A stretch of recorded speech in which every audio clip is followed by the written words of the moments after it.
Greetings, folks.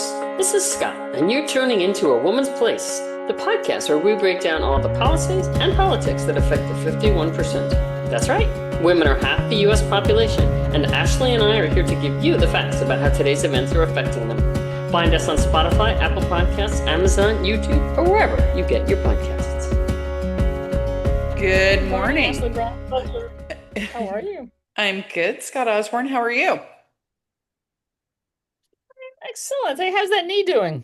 We know you had knee surgery probably last month at this point almost, huh? We did. It was 3 weeks on Monday, so I'm into week 4 of recovery. It's going well. I want it to be completely done, which is normal. So Sure. I'm trying to be patient with myself. And you shared a great piece of advice that I think a midwife in Africa maybe gave you that Yes, Kenya. in Kenya, and it plays in my mind that when you think you're ready and you feel like you're ready, give yourself one more week. So, Excellent advice. I had my first baby in Kenya and I wanted to bounce back, and she told me that, and I thought about it ever since. It was excellent advice. Yes. Wait so one more week, let the body recover just a little more. but the body's amazing how it recovers, isn't it? Yeah, it Just is. really is. So, but But, thank you for asking. It's good. but hey, And onward looking backwards, you had Women's Equality Day. yes, in collaboration with the League of Women Voters, and we had fantastic panelists, including, one Scott Osborne, and really focusing on some root cause of why women are still overrepresented in the population that's struggling financially, asset building, all those things. If you weren't able to join us, we did record it, and you can access a copy of that recording on the Women's Resource Center YouTube page. Maybe we can include a link in our show notes as well. So, Super, super. yeah, And thank you to the Women's Resource Center for bringing all these people together and talking about these issues. Always worthwhile. yeah, no, always. And I think the more of us that are talking, connecting, and not alignment of messaging, but I think that it's important to understand all of the things that go into it. It's not as simple. These aren't simple solutions to fixing No. these disparities, right? So, and bringing us together to gain understanding and create those opportunities, I think it's never a bad idea. Yeah. Excellent. Excellent. So, what's our excite? Well, last time we talked about on this Why topic. women are not equally represented in political offices. Basically, why it's harder for people to vote for women. And some interesting both social reasons, implicit biases, as well as some pragmatic issues, and how we can all hopefully put aside some of these stereotypes to get the best people and the best candidates, because we certainly need them in our era. We have a lot of interesting challenges, and so we looked at why some of these gender stereotypes still kick in when we all go to the ballot box. Yeah. And I think it's important to underline what you said. It's the best candidate, it's the most qualified, capable, and that doesn't necessarily mean it's female or male. It's who is the best without the gender identity playing a factor in your choice, right? And so the different issues are understood. We talk a lot about lived experiences, and it doesn't mean that a man can't understand what a woman is going through, but the more we have candidates that represent different experiences, the more likely it is across genders and everything, Mhm. socioeconomics, the more likely it is that governments then will be aware of those issues and talk about them and think about them because somebody's saying, hey, this is an issue. So that's really just a plug for diversity in our Mhm. elected officials to get different issues heard. So there is a reason for having that spread. Absolutely. Well, and I think our topic today is going to dig even more into why our experiences kind of tend to lead us in different paths and how we even view government, right? Yeah, absolutely. And this one, I think of it as is government, is it a predator or a benefactor? And I love researching some of these social topics. It's one I've thought about for a while, but really pulling out some of the data and what it shows. And it's looking at how people see government, just the whole concept of government, because that's a very pertinent one, how you see your elected officials and how we see government. And we thought we would take a gender take on this and really see if men and women tend to have different attitudes and approaches and beliefs, perhaps, about government in general. So that's where we're Hmm. going. I know. I like it. I Okay. like it. I like it. Should we start with Um, what prompted this a little bit, maybe? yeah, no, I think that'd be So great. this is both global, because I love to look at global issues. We seem to be having a rise of more masculine coded authoritarian governments. I know this is not just coming from me. There's many observers of what's happening in the world.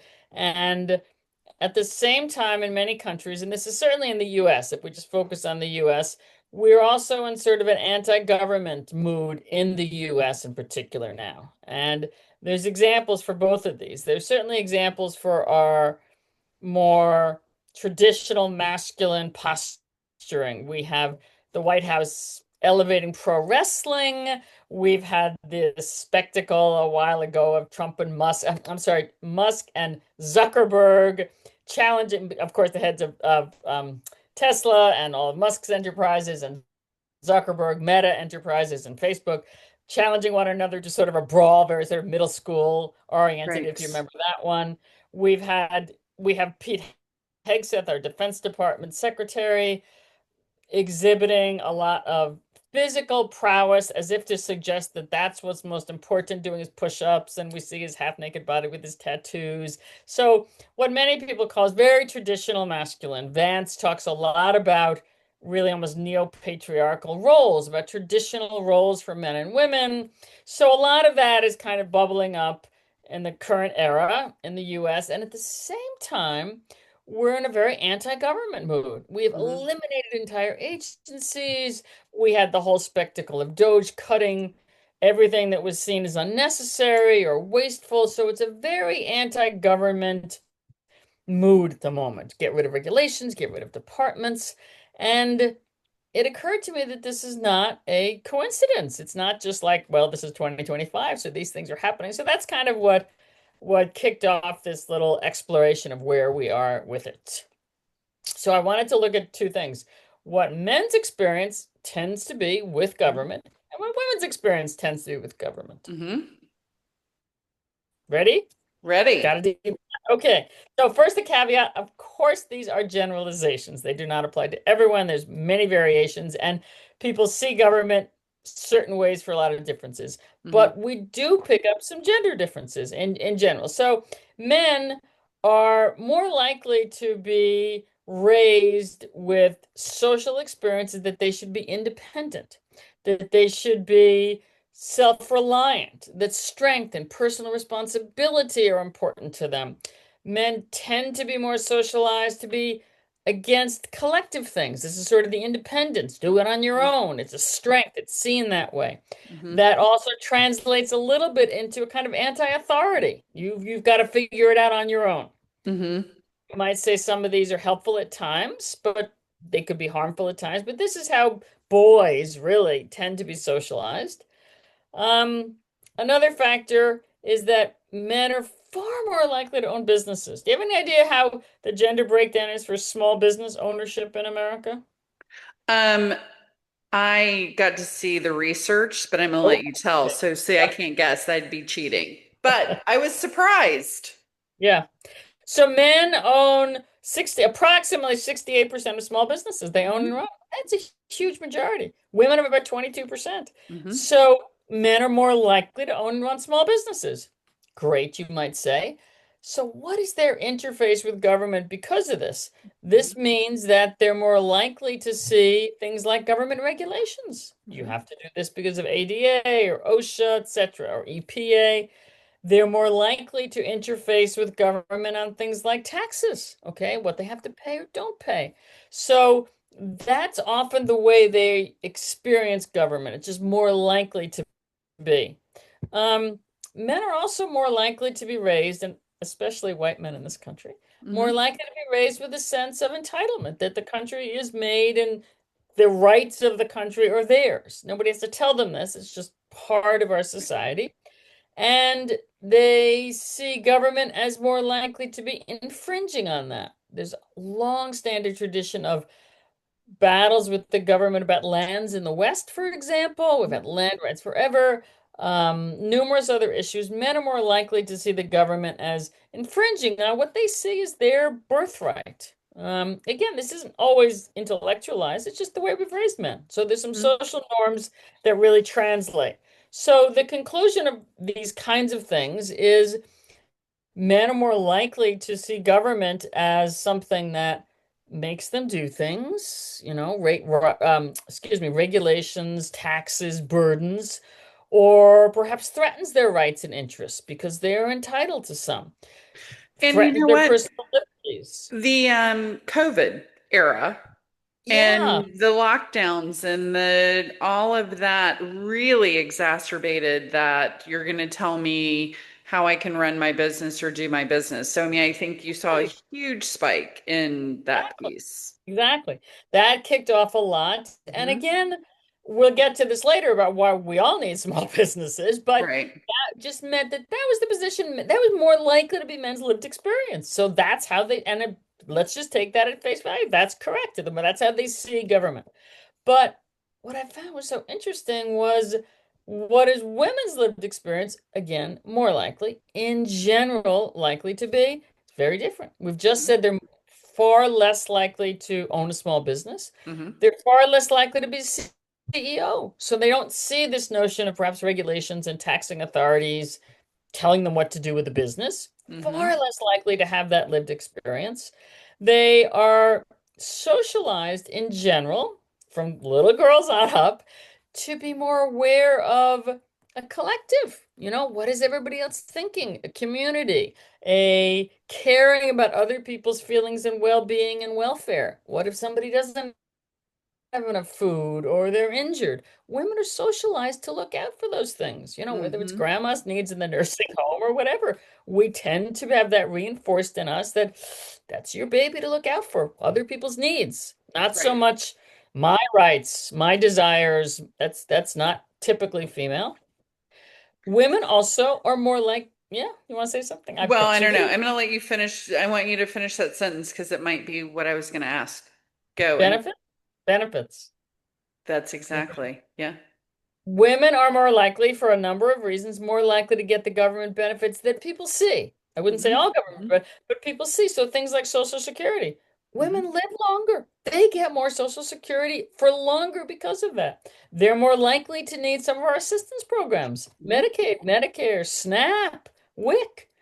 And I would Childcare subsidies. Childcare subsidies. Thank you. I Huge. would say this isn't because women somehow get preferential treatment. It's because they're more likely to be in those positions where they're caring for children, Hmm. where they can't stay in a job because they've had children, for example. Hmm. So they are more likely to receive some of those very, I would say, public benefits that people hear and talk about a lot. They're more likely to need government for that reason.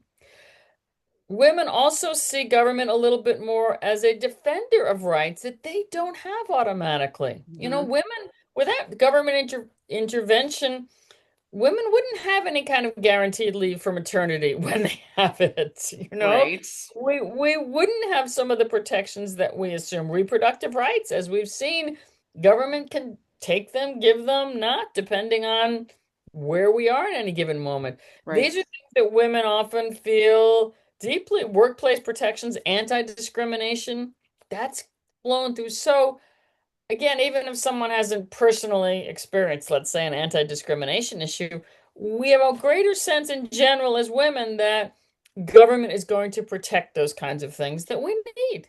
So the sum total is that women are more likely to see government writ large as defending some of our rights that we need, as providing public goods that we also rely upon because we think more about community orientation. We think more about the collective, whether it's healthcare or social security.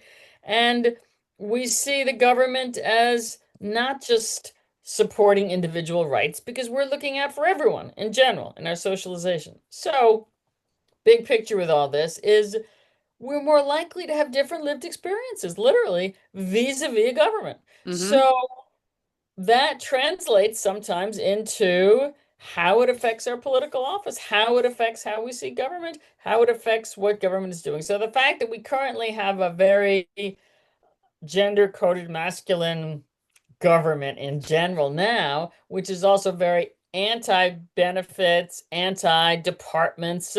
No coincidence. And so why women are a little more likely to feel like, hey, are you speaking for our needs? Are you defending our rights? Did we get lost in this? So I'm going to pause there because that's a lot, but I found it super interesting that there were reasons why we were more likely to hold these particular positions based upon our lived experiences.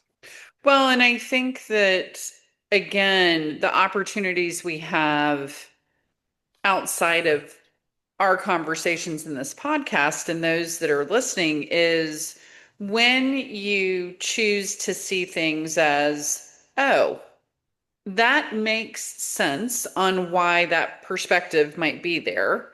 And to be able to have a conversation on the shared experience of this is why I see it differently, as opposed to automatically assuming negative intent of Mm. someone who wants smaller government, or I'm trying to think of some of the normal catchphrases of less government in that piece. When you kind of understand some of the root causes, it's not always because someone doesn't want what's the best interest for the community. They're just stuck in their narrative or their perspective because they're not aware of, oh, I didn't think about what this might mean for a single mother trying to work, or even you need two household incomes at this point just to survive, and who's taking care of the kids, and oh, we've got to bring that into the conversation. So I just think it one opens the door for less judgment on people's opinions, which is hard. It's really hard.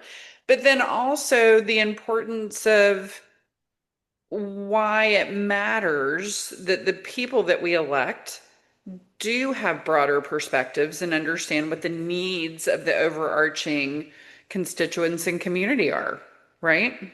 Well put. Yeah, I think you're absolutely spot on with the notion that if we could see someone else's perspective, at least to try that on and then decide if we agree with it or not. Right.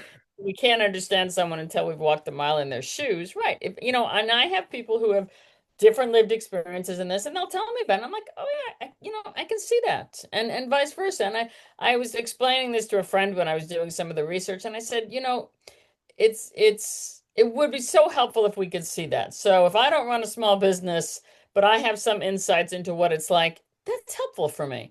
And Mm-hmm.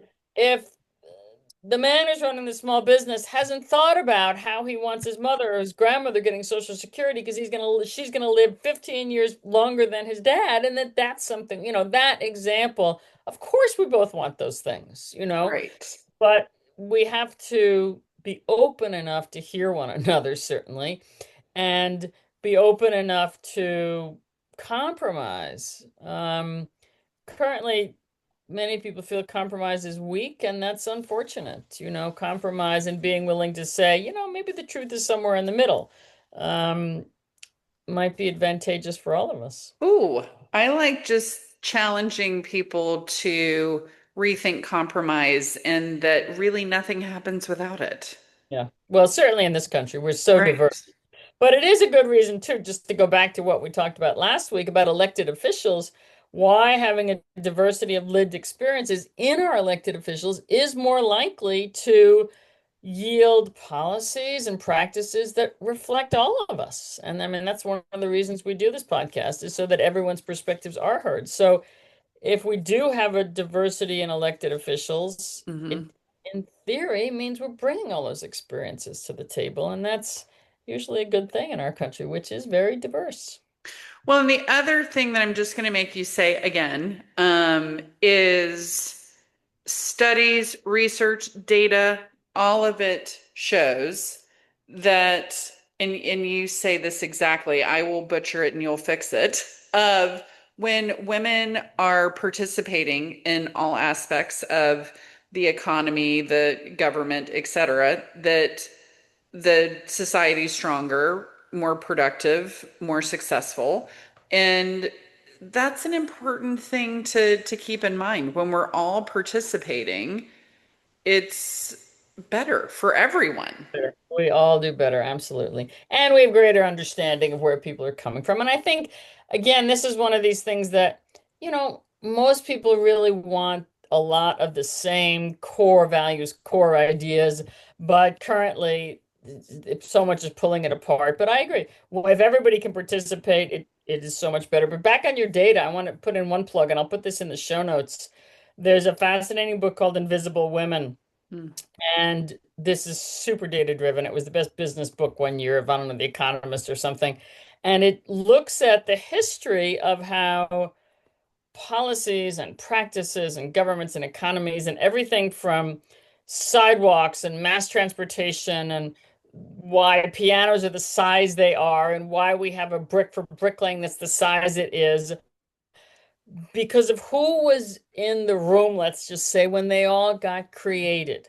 So when somebody decided how wide the piano should be, it was designed for a man's hand. I'll just give you an example. And Mm. it is incredibly difficult for your average woman who has a smaller hand to become a real, what's the word for a pianist who's like primo Pianist.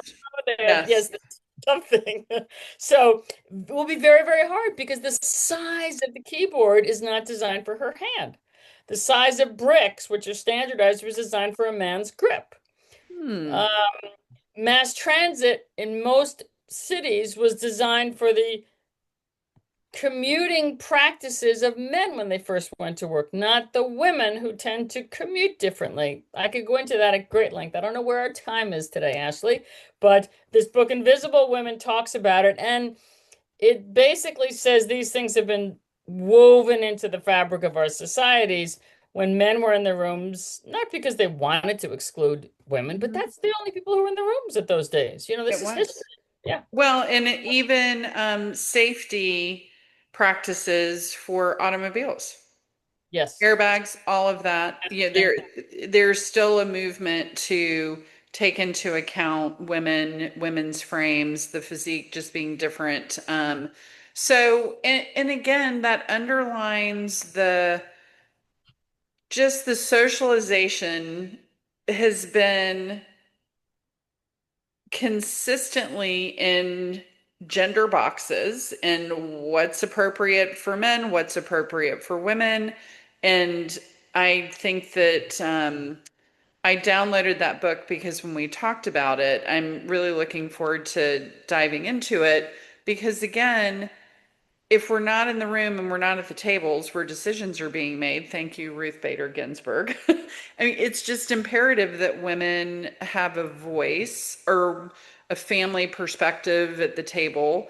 It just makes things better for everyone because we're different than we were 250 years ago. Societies change, and it's a question of making people comfortable with the notion that these stereotypical traditional roles can change and we can all be better off. Change is Hmm. threatening to people. I mean, that's the nature of social change. It's slow, it is threatening, it's destabilizing. We've had thousands of years, certain kinds of traditional roles, but societies change and evolve. And it's okay to say, hey, what would really be best for all of us now? Maybe it would be better if we could loosen up some of the views of these roles. Let men do other things. Let women do other things, and maybe that will enhance all of us. So that's definitely an underlying theme. Well, and as we wrap up, and we're actually for once doing great on time. Oh, Usually good, good. we're fairly in line. If you had a call to action for people, whether it's at a cocktail party or at a work, as a maybe not at work, but just in conversation, what would that be? Like if there's that moment of, because people love, we say we shouldn't talk religion or politics, but people, you can't stay away from it.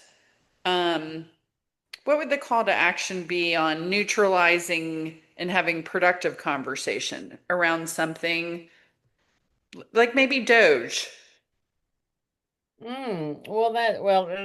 Yeah. um, the call to action on having the productive. I think first of all, this gets a little beyond the purview of this, but I definitely think most people engage in conversations not to listen and understand. They're preparing what they want to say and they've already got an opinion. And if we can at least start by listening, I've often said to people, just be curious, just try to listen to what someone else is saying. Then you can decide what you think, if you agree or disagree. But if we can't hear that really openly, I mean, this for me is a philosophical thing. If we can't try to hear that, then we're not going to make progress. And maybe, for example, let's say you come in with an opinion. Let's say I disagreed with some of the things of Doge. If I can't at least hear that from what someone's perspective is, Hmm. then I'm going to be handicapped. I would want to hear it. Maybe I'll change my mind a little bit. Maybe I'll still believe what I have, but I'll know more about where they're coming from. Hmm. Maybe that will help me then try to explain my position to that person. Hmm.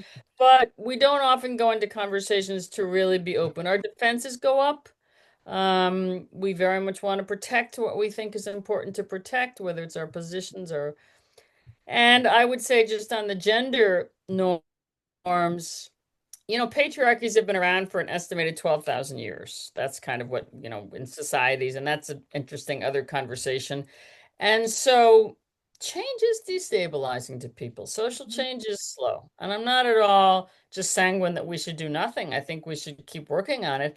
But I do try to be mindful that this has been a 12,000-year history for a lot of very interesting historical reasons, as patriarchies have evolved, and that doesn't change overnight. It can. Right. We all change as humans. We don't live the way we did in the Middle Ages or 2,000 years ago.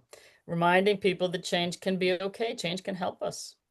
Well, So, and I think that going into conversations with a willingness to listen, I think that's a great call to action. And as always, I appreciate our conversations. Thank you for sharing a good perspective. And you've shifted. I really did have a moment where I'm like, it's so easy to always assume negative intent when someone's coming at you with their opinion or their thoughts. And this data and this conversation just helped me realize, oh, it's reasonable that they would have this perspective because this is how it impacts them. So being able to share. So thank you. thank you, Ashley. Until next time. Until Well, that's next a good time. show note. And do look up that link for the Women's Equality Day. Absolutely. And we will see you next time on A Woman's Place. Take care.